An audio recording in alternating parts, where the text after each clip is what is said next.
Hi, I'm Mike, and today we're going to be assembling and installing a ceiling fan on this junction box up here.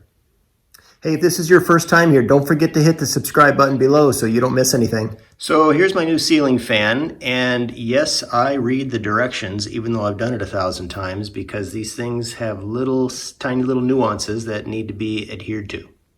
So there's quite a bit of assembly with these things, and it's kind of strange, honestly. I mean, there's like 8 parts that have already gone into this little motor housing here, and I'm not nearly done yet. So I'm going to go through and assemble most of it here on the ground, and then once I get it together, I'll show you back up top. So the nice thing about this installation is that it is pre-wired, and I know everything works because I removed a ceiling fan from it. So all I have left here is the cable coming down. The power is off, I've already checked, and you can see that it's got black hot wire. It's got a red hot wire, which means I can control the fan and the light independently of one another. If I had just a regular piece of Romex with only one hot coming out, I would either have to use a pull chains or I could use a remote switch to separate the fan from the light.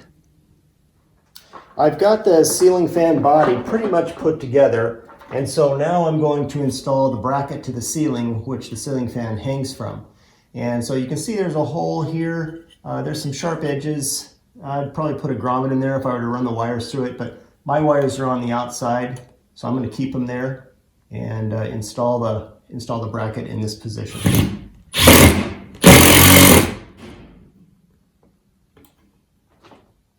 nice and solid.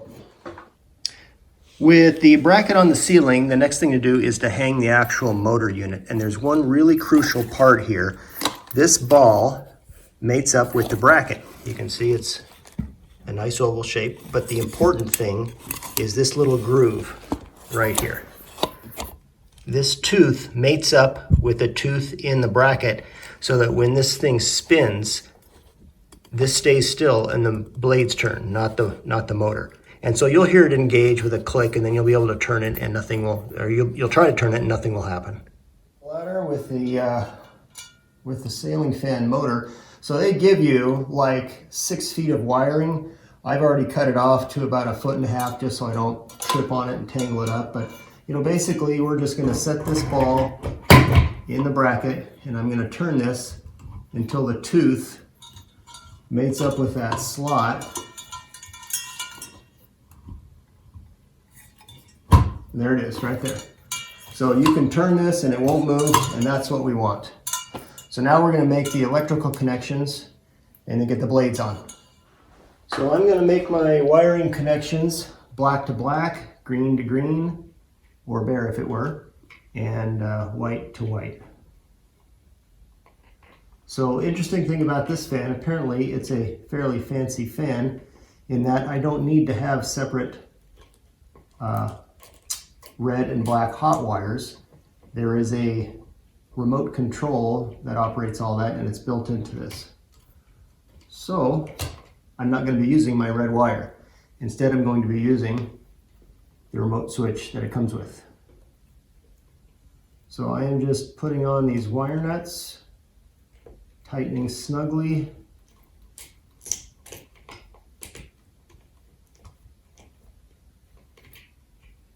And then I will move them gently out of the way.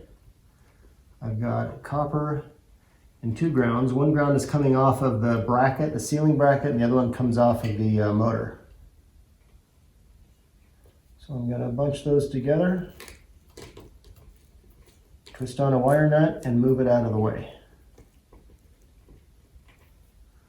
And when I say move it out of the way, I'm just going to kind of keep it close to the bracket because this canopy will cover this stuff.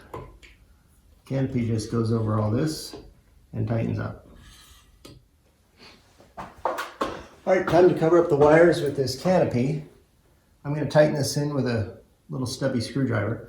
This canopy has a little magnetic cover on it that just separates. And then there's a little tooth up here as well that once I rotate this in the right position,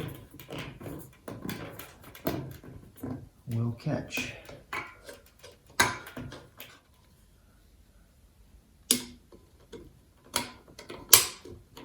Time to install the fan blades. These go in, these have two separate colors depending on what color you want to do. I'm going to go with the dark. And they slide into a slot and then you screw them from the top. And you almost got to stand on top of your head and be a contortionist to make this all work. Because these slots are all plastic and it's impossible to see. Let's see if I can get one in.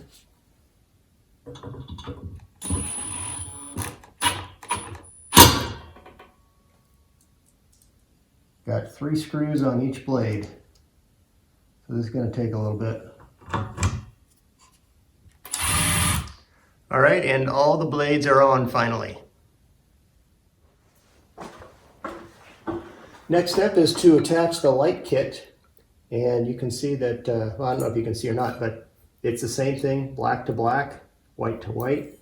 These are just push to click.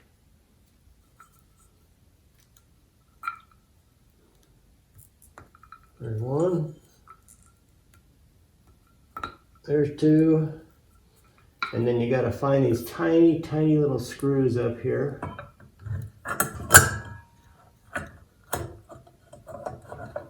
Lastly, we need to connect the light kit bulb and base, and it says to remove this little base.